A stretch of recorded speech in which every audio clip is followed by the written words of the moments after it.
उत्तर प्रदेश के इलाहा बरेली के विष्णु बाल सदन जूनियर हाई स्कूल का वार्षिकोत्सव धूमधाम से मनाया गया। श्री विष्णु बाल सदन जूनियर हाई स्कूल के अत्यंत हर्षोल्लास के साथ वार्षिकोत्सव का आयोजन किया गया। डॉक्टर अरुण कुमार सक्सेना वनराज मंत्री उत्तर प्रदेश सरकार के कर कमलों द्वारा मां सरस्वती के चित्र के सम्मुख दीप जलाकर कार्यक्रम का शुभारंभ किया। बच्चों के द्वारा सांस्कृतिक कार्यक्रमों का आयोजन किया। इसमें हमारी संस्कृति छठ को बिखेरते हुए ऐतिहासिक वीरों की वीरता को नमन करते हुए झांसी की रानी को स्वर से ओतप्रोत करता हुआ नाटक मंचन किया। वर्तमान भारत की उपलब्धि को दर्शाते हुए वर्तमान कामयाबी को कव्वाली के माध्यम से दर्शाया गया। छोटे बड़ों की सफाई का संदेश दिया गया। प्रधानाचार्य श्री विष्णु बाल सदन जूनियर हाई स्कूल कालीबाड़ी, आज हमारे विद्यालय में वार्षिकोत्सव मनाया जा रहा है, जिसमें हमने मुख्य अतिथि अरुण कुमार सक्सेना जी वन्य मंत्री हैं, उन्हें बुलाया है। उनके द्वारा मां सरस्वती का माल्यार्पण कर और दीप जलाकर कार्यक्रम का शुभारंभ किया गया। बच्चों के द्वारा बहुत सुंदर प्रस्तुति की गई, जिसमें कई प्रस्तुतियों को तो दोबारा करवाया गया कि एक बार इन्हें और करके दिखाइए, क्योंकि हर प्रस्तुति कोई ना कोई संदेश प्रदान कर रही थी। हमने पुराने से पुराने झांसी की रानी लक्ष्मीबाई जैसे नाटकों को सचरित्र उतार कर स्टेज पर लोग उस कैरेक्टर को जो है जीवंत कर दिया मेरे विद्यार्थियों ने, और तालियों की गड़गड़ाहट से हमारा ऑडिटोरियम जो था वो गूंजता रहा। जो अभिभावक गण थे या अतिथि गण थे, टकटकी लगाकर हर प्रकार के कार्यक्रम को देखते रहे। अच्छे कार्यक्रम प्रस्तुत किए, बच्चे बधाई के पात्र हैं। ये विद्यालय में सबसे बड़ी बात यह है, बच्चों की पढ़ाई पे भी खास ध्यान दिया जाता है और यहाँ का रिजल्ट 100% रहता है। मैं यहाँ के प्रधानाचार्य, यहाँ के शिक्षक और यहाँ के प्रबंध समिति के सभी पदाधिकारी और सदस्यों को इस बात की बधाई देता हूँ। ये विद्यालय इस क्षेत्र का सबसे अच्छा विद्यालय है और यहाँ पे पढ़ाई के साथ साथ खेल कूद पे भी ध्यान दिया जाता है। कंप्यूटर एजुकेशन पर खास ध्यान दिया जाता है, जो आज की बेसिक नीड है, और मैं इस विद्यालय के उज्जवल भविष्य की कामना करता हूँ। वहीं आपको बता दें, सपा जिला अध्यक्ष के साथ गौसगंज की महिलाओं ने अधिकारियों से घर वापसी की मांग की। बरेली गौसगंज में हिंदू मुस्लिम समुदाय के बीच 19 जुलाई 2024 हुए विवाद के बाद से गांव में मुस्लिम समाज के लोग घर छोड़कर चले गए थे। सिर्फ हिंदू परिवार के लोग गांव में रह रहे थे। मुस्लिम परिवार के 40 से 50 घर हैं गांव में। पुलिस की कार्रवाई से घर छोड़कर चले गए। पुलिस ने 70 से 75 लोगों को जेल भी भेज दिया था। बरेली जनपद की मीरगंज विधानसभा में एक गांव गौसगंज पड़ता है। वहाँ 40 परिवार मुस्लिम समाज के पिछले लगभग 6 महीनों से अपने रिश्तेदारी में रह के रोडों पे सो के जीवन यापन कर रहे हैं। इनको इनके घरों में नहीं जाने दिया जा रहा है। उसी संबंध में आज हम डीएम साहब से मिलने आए थे। डीएम साहब कोर्ट में बैठे हैं, जब तक कप्तान साहब से मिल लेते हैं, पूरी समस्या इनकी बताने का काम करें। बताया जा रहा है बोर्ड की परीक्षा शुरू होने वाली है, बच्चों को और रिश्तेदारी में रहते हैं क्या? हाँ, बच्चों का भविष्य बेकार हो रहा है। अभी कुछ महीने पहले जो है सीओ और एसपी मैडम गए थे, जानकारी मिली है, वहाँ चौकी बनाई है, लेकिन 6 परिवारों को बसाया गया था। 3 परिवार फिर वहाँ टार्चर किए गए, भाग आए हैं। 2-3 लोग वहाँ रह रहे हैं। बाकी 40 परिवार रोडों पे लेट के, रिश्तेदारियों में लेट के अपना जीवन यापन कर रहे हैं। बच्चों की पढ़ाई लिखाई सब बंद हो गई है और इनकी फसल उजाड़ दी है, इनके पेड़ काट लिए हैं, जानवर खोल दिए हैं, घरों पे बुलडोजर चल गए हैं। ऐसी जानकारी इनके माध्यम से मिली। वहीं आपको बता दें, बेस कीमती मकान को दबंगों ने जेसीबी मशीन से ढहाया। विरोध करने पर मारपीट की। बरेली के वैड़ी नैनीताल रोड 4 लेन हाईवे के किनारे बने बेस कीमती मकान पर कब्जा करने की नीयत से दबंगों ने 2 जेसीबी मशीन चलवाकर मकान तोड़ दिया। मकान में सो रहे लोगों को हटाए बिना इस कार्रवाई का अंजाम दिया गया था। विरोध होने पर हथियारों पर लाठी डंडों से लैस लोगों ने जमकर दहशत फैलाई और पथराव भी किया। महिलाओं के साथ भी छेड़छाड़ हरकत की। पुलिस पहुंचने से पहले आरोपी मौके से फरार हो गए। पुलिस ने 12 लोगों के खिलाफ नामजद 20 अज्ञात लोगों के खिलाफ संगीन धारा में मुकदमा दर्ज किया है। मामला 2 समुदाय से जुड़ा होने के चलते नगर का माहौल तनावपूर्ण बना हुआ है। नगर के मोहल्ला सिकोई नगर निवासी अफरोज बेगम ने पुलिस को बताया कि उसका बेस कीमती मकान हाईवे किनारे बना हुआ था। इस मकान को बरसों पहले खरीदा गया था। इस कीमती मकान पर हरीश चंद्रपाल अवैध रूप से कब्जा करना चाहते थे, 6:30 बजे हरीशचंद्र पाल 30 से अधिक लोगों को लेकर उसके मकान पहुंचे थे। उस वक्त घर के सभी लोग मकान में सो रहे थे। 2 जेसीबी मशीन लगाकर उसके मकान को गिरा दिया। मकान में सो रहे 4 लोग घायल हो गए, कई अन्य चोटिल हैं। उसके परिवार लोगों में जब विरोध किया तो आरोपी के साथ लोगों ने पथराव शुरू कर दिया। क्या घटना हुई है, कैसे तोड़फोड़ हुई है, क्या मामला? यहाँ पे सन 1988 में ज़मीन हमारे पिताजी ने ली है। उसके बाद में 1996 से हमारी आरा मशीन यहाँ पे स्थापित है। तब से हम लोग यहाँ रह रहे हैं। सबसे पुराने हम लोग यहाँ पे हैं। इनके पूर्वज जो हरीशचंद्र पाल जो है उसके पूर्वजों ने ज़मीन बेच के कामों पर चले गए, जिसकी वजह से कुछ अंश पे इनका खतौनी पे नाम रह गया। तो आक्रोशित होकर हमारे ऊपर आक्रमण कर रहे हैं ये लोग, वो गलत नियत से जो हमारी ज़मीन पे कब्जा करना चाह रहे हैं। इसलिए हमारा जो मकान ये सारा तोड़ दिया। किस समय की बात है आज? ये सुबह 6:30 बजे की। कैसे आए थे, कितने लोग थे? मतलब 85 लोग थे और सब जो है मास्क लगाए हुए थे, घाटा लगाए हुए थे और सारे जो लैस थे हथियारों से, लाठी वाठी थी। 2 जेसीबी लेके आए, एक गाड़ी रात में खड़ी कर रखी थी यहाँ पे कैंटर, और उसके बाद में ताबड़ तोड़ जो है जेसीबी चला दी। जब हम लोग जो यहाँ पे लेट हुए थे अंदर, हमने अपनी जान बचाई और जो लीटर हमारे ऊपर गिरता हम लोग दब के मर जाते हम लोग, हम और हमारे पिताजी। फिर उसके बाद में हम लोग उठे, फिर हम लोगों ने जो चीखा पुकारी करी तो आसपास के लोग भी आ गए। तो बड़ा मुश्किल तमाम से मतलब जो है ये लोग जो है जेसीबी लेके मतलब जो भागे। कितने लोग घायल हुए? हमारे 4 लोग, मेरी बेटी, मेरी वाइफ और मैं और मेरे पिताजी। पत्थरबाजी की है सबसे? और पत्थरबाजी बहुत ज़्यादा की है। क्या चाहते हैं आप? न्याय चाहते हैं।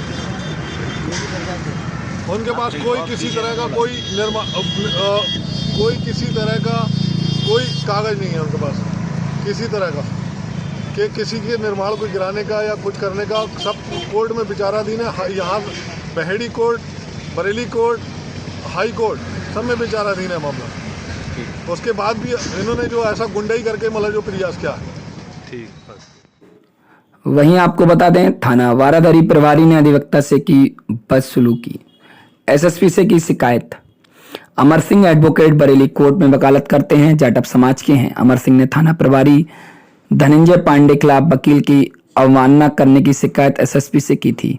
उन्होंने बताया कि संजय नगर स्थित किसी मकान में निर्माण को लेकर पुरुषोत्तम और चंद्रसेन दोनों समान जाटव बिरादरी के हैं। झगड़ा हुआ था, लेकिन पुलिस दोनों को थाने में पकड़ लाई। अमर सिंह आजाद समाज पार्टी के कार्यकर्ता हैं। वकील का काला कोट और बैच लगाकर थाना बारदारी पहुंचे थे। इंस्पेक्टर धनंजय पांडे ने कहा कि हमारी आपसी बिरादरी का मामला है, लोगों को थाने में क्यों बढ़ा रखे हैं? ये सामाजिक मामला था सर। मतलब जो है हम बारादरी थाने गए थे, वहाँ के इंस्पेक्टर साहब ने हमारे साथ बहुत गलत व्यवहार किया। हमने अपना परिचय दिया, हमने कहा हमारा जाटव समाज का मामला है, एक सामाजिक मामला था सर। वो समझौता भी कराई, दोनों पक्ष समझौता कराने से अंततः हमने समझौता भी करवा दिया। लेकिन उन्होंने मतलब जो है मिल गए होंगे या जो भी रहा मामला हो एक पक्ष से, तो छज्जे पे दीवार बनाने का प्रयास कर रहे थे। वो बन रही थी पक्षकारों की, हमें उससे कोई लेना देना नहीं है। पक्षकारों का अगर उन्होंने कोई गलत काम किया है या उनने कोई गलत काम किया तो उनके खिलाफ कानूनी कार्रवाई करते। हम तो सामाजिक आदमी थे, हम तो मामले को निपटाने गए थे। अंत में हमने समझौता भी करवा दिया। हमारे साथ एक व्यक्ति जो गए थे, प्रदेश मेंबर थे अतुल वाल्मीकि जी, उनको उन्होंने पुलिस कस्टडी में ले लिया। हमें भी धक्के मार के निकाल दिया, क्योंकि जानकारी कोर्ट में परिसर में थे तभी हमें मिली, तो हम ड्रेस में ही पहुंच गए थे। उन्होंने कहा तुम्हारी वकालत सब 2 मिनट में निकाल देंगे, अभी ये हमारा थाना है और तुम्हारी अदालत नहीं है।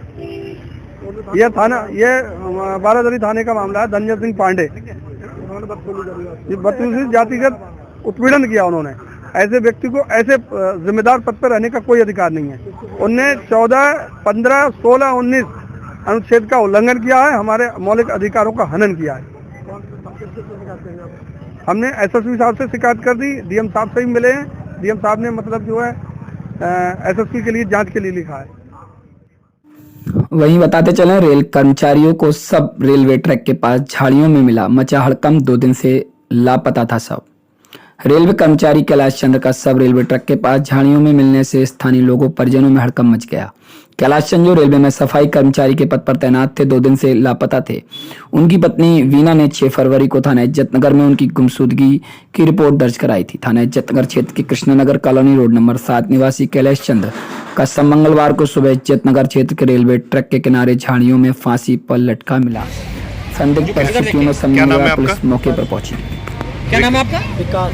कहाँ रहते हैं आप? Krishna Nagar road number 7। ये कौन थे आपके जिनकी डेथ हुई है? मेरे पापा। क्या हुआ था इन्हें, पूरी बात बताइए। अभी ये मंगलवार को घर से गए थे, निकले थे, फिर उसके बाद मंगलवार से ही मिसिंग हो गए थे, मतलब फिर मिले ही नहीं। मम्मी ने रिपोर्ट भी लिखाई, सब कराने के बाद 24 घंटे बाद पुलिस को भी रिपोर्ट दी, जितना थाने जितना चौकी पे भी दी है, बैरियर नंबर 1 में। तो उसके बाद आज वहाँ पे कुछ लोग बता रहे थे बकरी चुगा रहा था कोई भी, तो व्यक्ति की नज़र पड़ी तो पुलिस वालों को उसने इत्तला करा, तब उसके बाद बॉडी को देखा गया। सबका क्या नज़रिया, सबका यही नज़रिया है कि मेरे को तो लगता है कि मेरे पापा इतना नहीं टूटते जितना सोच रहे होंगे, लेकिन गलती हुआ उनके साथ, जो भी हुआ है गलत हुआ है। क्या लगता है पिता की हत्या की हुई है आपके? हाँ मुझे लगता है, लगता नहीं है, शायद हुआ ही है।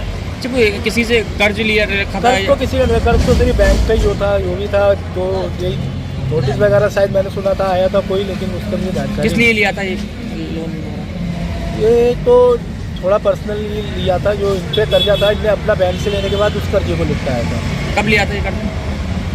तो कम से कम बहन के इलाज के लिया था 1.5 साल 2 साल करीब, 2 साल करीब। पिता कहाँ पर तैनात थे आपके? मेरे पापा इज्जत नगर में। किस पोस्ट पर थे? सेनेटरी ऑफिस में सर, सफाई कर्मचारी। किसी पर आपने शक जाहिर कराया हत्या को? तो मैंने किसी को जाहिर नहीं किया, ऐसे थे ही नहीं, वो किसी से नहीं लड़ते। आप लोग कितने भाई बहन हो? अकेला हूँ मैं। अकेले हैं? 2 बहन। 2 बहनें। आपकी शादी हो गई? हाँ। 2 बहनों की? बहन की एक की हो गई, एक रहे। उसी के इलाज के लिए लिया था, उसी कोई प्रॉब्लम थी रीढ़ में। वहीं बताते चलें, शादी की खुशियां मातम में बदली, दूल्हा सहित अब तक 2 की हुई मौत। एक दुखद घटना बरेली कस्बा रिठौरा में हुई, जहां शादी के बाद दूल्हे सतीश यादव एक सड़क दुर्घटना में मौत हो गई। शादी के मात्र 5 घंटे बाद ही यह हादसा हुआ, जिसमें दूल्हे के साथ उसके दोस्त बिजनेस यादव की मौत हो गई। दुल्हन स्वाति अपने पति का चेहरा भी ठीक से नहीं देख पाई, क्योंकि शादी के बाद ही दूल्हा दुर्घटना का शिकार हो गया। घटना तब हुई जब सतीश अपने रिश्तेदार के साथ बोलेरो कार से बरेली शहर से मिठाई लेकर वापस लौट रहे थे। तेज रफ्तार के कारण सड़क किनारे एक ट्रक से टकरा गई, इससे कार में सवार 6 लोग गंभीर रूप से घायल हो गए। इनमें से सतीश बिजनेस अस्पताल की मौत हो गई, अन्य लोगों का इलाज चल रहा है। भतीजा है। क्या नाम था इनका? सतीश यादव। क्या हुआ था, कहाँ गए थे? ये बरेली आए घूमने थे, अच्छा मिठाई उठाई लेने के लिए। जी। हाँ, शादी करके तो वापसी में जा रहे थे रिठौरा के लिए। किसकी शादी थी? सतीश शादी थी। हाँ जी। शादी कब हुई थी? 7 तारीख में। 6 हाँ 6 फरवरी में। कल रात में जो लोग मिठाई वगैरह लेने बरेली आए थे। हाँ फिर क्या हुआ था? फिर क्या हुआ, ट्रक से और बिलोरे से आए थे, हाँ। तो ट्रक से एक्सीडेंट हुआ। कितने लोग इसमें घायल हुए थे? 5 लोग। अब क्या लोगों की मौत हो चुकी है? 2 की। कौन कौन? बिजनेस और सतीश। 2 लोग खत्म हो चुके हैं। 2 लोग खत्म हो चुके। कहाँ के रहने वाले हैं ये? सतीश जी रिठौरा के थाना हाथ हैं। थाना? हाँ हाफिजगंज थाना। तो ये कब खत्म हुए सतीश? सतीश कल खत्म हुए 7 तारीख में। सतीश की शादी थी, हाँ। जिस दिन बारात थी उसी दिन एक्सीडेंट हुआ, कब हुआ था? हाँ उसी दिन 2 घंटे बाद। 2 घंटे बाद 2 घंटे बाद हुआ, बारात के 2 दिन हुआ। हाँ बारात के 2 घंटे बाद आने के बाद वापसी में। तेज रफ्तार का कहर, 3 की हुई मौत। थाना हाफिजगंज क्षेत्र के गांव वकनिया निवासी 35 वर्षीय मनीष कुमार, 33 वर्षीय मुक्ता प्रसाद, 35 वर्षीय जितेंद्र की सड़क दुर्घटना में मौत हो गई। परिजनों ने बताया 3 लोग गांव वकेनिया के रहने वाले थे। शाम को मोटरसाइकिल से मनीष कुमार, मोहनलाल, मुक्ता प्रसाद पुत्र टीकाराम, जितेंद्र पुत्र दीनदयाल राठौर बाजार काम से जा रहे थे। प्रभु फीलिंग स्टेशन पर अज्ञात वाहन ने मोटरसाइकिल टक्कर मार दी। 3 लोग घायल हो गए। घायलों को अस्पताल लेकर पहुंचे डॉक्टर ने मुक्ता प्रसाद को मृत घोषित कर दिया। मनीष कुमार को निजी अस्पताल में भर्ती कराया गया। नवाबगंज के CSC भर्ती कराया गया है। आपकी कौन है ये? भाई मुक्ता प्रसाद। और दूसरा कौन है? मुनीस और जितेंद्र। कहाँ के रहने वाले हैं? बकैनिया क्या हाफिजगंज। हुआ था, क्या घटना हुई थी? ये बाइक से जा रहे, रिठौरा आ रहे थे, हाँ। बाजार करने के लिए आ रहे, या तो वैसे कोई चीज़ लेने को जा रहे काम होंगे। जा रहा, ठीक। हाँ कोई काम से जा रहे होंगे। जी जी। तो रास्ते में रिठौरा के आसपास में, पेट्रोल पंप के आसपास में एक्सीडेंट हुआ है। मुक्ता प्रसाद तुरंत वहीं पे ख़त्म हो गए, और ये लोग, इनमें सांसें चल रही थी, ये हॉस्पिटल में आके। क्या नाम है, कहाँ? जितेंद्र, मुनीस और मुक्ता प्रसाद, तीनों लोग। तीनों लोग। तो क्या हुआ तीनों का एक्सीडेंट? तीनों क्या हुआ फिर तीनों के बाद?